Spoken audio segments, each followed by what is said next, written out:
안녕하세요, 뉴스반장입니다. 14일 국힘당 윤석열 대선 후보는 관음클럽 초청토론회에서 배우자 김건희 씨의 허위 이력 의혹과 관련해 부분적으로는 모르겠지만 전체적으로 허위 경력은 아니라고 해명했습니다. 1,000만 원이 있는 돈에서 100만 원을 훔치면 그건 범죄가 아닌가요? 1,000만 원을 다 훔쳐야 완전한 범죄가 되는 겁니까? 소주를 한 병을 다 먹지 않고 한 잔만 먹고 운전했으면 이건 음주운전인가요? 아닌가요? 이 정신나간 검찰청장 출신의 대선 후보의 기막힌 변명인데요. 한번 들어보시죠. 오늘 관음클럽에서 윤석열 국힘당 후보가 발언한 내용을 하이라이트로 전해드리겠습니다. 허위 경력에 대해서는 기억이 잘 나지 않는다. 가짜 수상 기록에 대해서는 돋보이려고 한 욕심이었다고 했고요. 결혼 전 일인데 이렇게까지 검증을 받아야 하느냐고 이제 기자에게 거듭 반문한 걸로 돼 있는데요. 윤 후보께서는 어떤 생각이십니까? 같은 생각이십니까? 일단 팩트부터 말씀을 드리면은 교수는 아니고 시간 강사와 유사한 겸임 교수입니다. 그리고 그게 산학 겸임 교수고 제 처가 그 수상 경력이라고 하는 건 그 회사의 운영 과정과 그 작품의 출품에 깊이 관여를 했습니다. 부사장으로서. 그렇기 때문에 그거를 그렇다고 자기 개인의 그 경력이라고 얘기하지는 않았고, 그게 산학 연계 시간 강사나 다름이 없는 겸임 교수 자리니까 그거를 참고 자료로 그냥 썼고, 그리고 그 게임산업연합회의 그 비상근 이사라고 하는 것은 실제로 그 이사의 직함을 가지고 게임산업연합회 일을 상당 기간 도왔고, 그리고 그 수원여대인지 뭐 폴리테크 대학인지에 겸임 교수 신청을 낼 때 그 재직 증명서는 정당하게 발급받아서 낸 겁니다. 그러니까 YTN의 그 기사는 그 부분적으로는 모르겠습니다만은 전체적으로 허위 경력은 아니고, 그리고 그 수상이라고 하는 것이 완전히 날조된 것이 아니라 자기가 그 회사의 운영과 부사장으로서 회사의 운영과 작품의 출품, 그 아마 그 회사가 제자들하고 같이 했던 거로 기억이 되는데요. 그렇게 제가 들었는데요.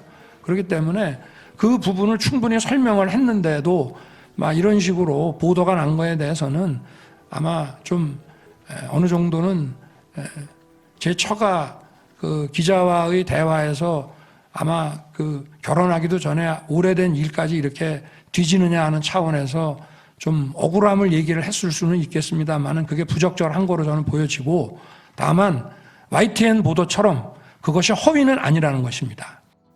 대체 이 자신감은 뭘까요? 이게 무슨 말인지 이해가 가십니까?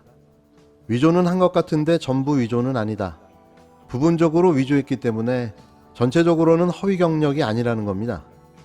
이 신박한 논리가 윤석열 김건희 부부가 세상을 살아가는 방식을 엿볼 수 있는 대목인데요. 그 매집 과정의 전체 거래 내역을 네. 좀 공개하실 생각이 없으십니까? 왜냐하면 네. 이게 어떤 단순한 수익률의 문제를 떠나서 네. 그 어찌됐든 권오수 전 회장이 이제 뭐 그 내부 정보, 호재겠죠, 회사의 내부 정보를 가지고 뭐라고 이렇게 그 얘기를 듣고 주식을 만약에 매수를 했다면 그 역시 부당한 거래 아니냐, 그런 의혹도 있기 때문에 일부만 공개하는 것이 아니라 지금 후보님 말씀하신 대로 여러 가지 이제 부당하고 뭐 그런 말씀도 하셨는데 전체 거래 내역을 다 공개하면 혹시 그 의혹이 좀 깨끗하게 해소되지 않을까요? 아니, 당초에 이 사건의 그 단서가 됐던 그 부분에 대해서 이미 다 공개를 했고, 지금 검찰에서 1년 반 동안 그 계좌를 전부 다 열어봤습니다. 그리고 현재 수사 중이고요. 그러니까 이거를 지금 공개하라고 하는 거는 저는 제가 볼 때 이건 억지입니다. 검찰에서 다 받고 이게 만약에 시세 조정의 공범의 혐의가 조금이라도 있었다면은 제가 볼 때는 벌써 기소했습니다. 경선 때 아마 기소했을 것입니다.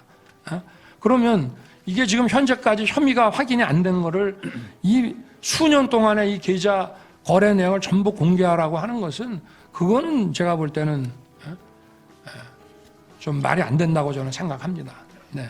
그리고 이걸 가지고 또 다시 여론에 이 또 여론화를 시켜가지고 하자는 얘기인데 이거는 제가 볼 때는 선거를 치르는 입장에서 지금 이제까지 1년 반 동안 특수부 동원해서 이런 식으로 해서 안 나왔으면은 이제는 결정을 내려줘야지. 아직도 뭐가 있는 것처럼 얼마 전에 보니까 무슨 제 처가 하던 전시 업무와 관련해 가지고 이제 벌써 시효가 들어오는 것들이 있어 가지고 종결을 하려고 그랬더니 민주당 의원들이 대거 찾아가 가지고 아주 난리를 치는 바람에 처리를 안 하고 마치 무슨 의혹이 있는 것처럼 또 들고 있다고 하는데요. 예. 저는 이거는 명백히 선거 개입이라고 생각합니다. 또 윤 후보는 김건희 씨 도이치모터스 주식계좌 전체 공개를 요구한 것과 관련해서는 그것은 억지라고 강하게 반발했는데요. 정치 공작이며 윤석열 죽이기, 정치 탄압이자 선거 개입이라고 주장했습니다. 너무 느닷없이 돌변해 저도 깜짝 놀랐는데요. 그냥 공개하면 모든 게 명명백백하게 밝혀질 일을 이렇게 강하게 거부하는 이유는 뭘까요? 마치 도둑이 재발절인 듯한 그런 모습이었는데요. 참 딱하기만 합니다. 전 국민이 이런 그의 모습을 보면서 무슨 생각을 할까요? 저는 제가 이 사건에 2015년에 제가 관여할 이유도 없고 내용도 몰랐고 저는 파주 요양병원 사건이라는 것은 2019년에 제가 검찰총장에 지명돼서 청문회 준비를 할 때 언론 보도를 보고 그때 처음 알았습니다. 요양병원 네. 그 요양급여 문제라든가 아니면 성남 도촌동 땅 투자 문제라든가 이런 것들이 이제 보도가 되고 여러 가지 혐의를 의혹을 받고 있는데요. 네. 재판 결과 당연히 밝혀지면서 진실이 밝혀지겠지만 사실 일반 국민들은 이 문제에 대해서 어떤 식으로 받아들이고 있냐면 검사 사위를 둔 장모가 이렇게 거액을 투자하는 행위가 과연 정상적인가, 보통의 부를 증식하는 행태랑 다르지 않은가, 일반 국민들의 법감정과 좀 다르다, 이런 그 생각을 많이 합니다. 이 부분에 대해서는 어떻게 생각하시는지요? 제 장모가 재판을 받고 있는데 기본적으로는 상대방에게 약 50억 정도의 사기를 당했습니다. 그리고 그 과정에서 벌어진 일들인데 만약에 검사 사위를 둔 그 장모로서 이런 문제를 사전에 검사 사위하고 의논을 하거나 했으면은 이렇게 사기당할 일이 없습니다. 이런 일에 연루될 일이 없습니다. 그러니까 어떻게 보면 자기 마음대로 일을 벌이고 또 사기도 당하고 또 돈을 회수하는 과정에서 좀 무리도 하고 이렇게 된 일이지. 요양급여 편취 사건에서 1심 유죄 선고를 받고 다른 형사 사건 재판도 받고 있는 장모 최모 씨와 관련해서는 장모가 통장 잔고 증명서 위조 등으로 재판을 받는데 기본적으로 50억 정도 사기를 당했다며 사전에 검사 사위와 의논했으면 사기당할 일이 없었다고 적극 옹호하고 나섰습니다. 검사 사위가 있었으니 이제사 기소가 되고 구속되는 거 아닌가요? 시종일관 모르쇠와 부인으로 일관하며 토론회장을 자기 변명의 장으로 만들어버렸는데요. 하나도 안 부끄러운가 봅니다. 다만 남는 의문은 아직은 성명불상의 상태이지만 만약 수사정책기획관실 누군가가 이런 작업에 조금이라도 관여했다면 측근도 아니고 그렇게 그런 관계도 아니었는데 굳이 왜 그런 위험한 일을 나서서 했을까? 과연 암묵적인 동의와 또는 당시 윗분의 뜻을 암묵적으로 따라서 하는 것은 아니었을까 하는 의구심을 상당수 국민은 갖고 있습니다. 정말 평생의 어떤 이해관계가 같이 가야 되는 그런 관계 아니면 어렵지 않겠습니까? 이거 자체가 정당한 일이라고 보기는 어려운데, 근데 검찰의 인사이동에 의해서 왔다 갔다 하는, 물론 수사정보정책관이 검찰총장에게는 자주 보고하는 위치에 있습니다만은 아무리 그렇다 해도 공무원이라고 하는 것은 인사이동에 따라서 움직이고, 당시에 손준성 검사도 제가 원래 유임을 요청했던 사람을 갈고 추미애 장관이 알아서 보낸 사람인데 제가 그 위치에 있는 검찰 간부와 이런 것을 논의하고 할 이유가 전혀 없습니다. 서울행정법원 판결에서 그 작년에 직무정지 2개월 징계가 정당하다는 걸로 판결이 났고 중대 비행이라는 그 해석도 내려졌습니다. 윤 후보께서 6월 대선 출마 당시에 부당하게 쫓겨났다는 점을 부각하셨고 그다음에 법치와 공정을 강조하셨습니다. 이 두 판결은 윤 후보의 대선 출마 명분하고도 연결이 되는 거지만 이후에 집권하셨을 때 공직사회에 끼치는 영향도 적지 않을 것 같습니다. 짤막하게 이 판결 결과에 대해서 좀 저는 뭐 입장이 있으신지. 개인적으로는 도저히 납득이 안 가는 판결이고요. 원래 그 징계에 관한 재판은요, 그 징계의 효력 정지는 받아내기가 거의 불가능합니다. 그리고 효력 정지가 나오면은 징계 취소는 그냥 자동으로 나오는 겁니다.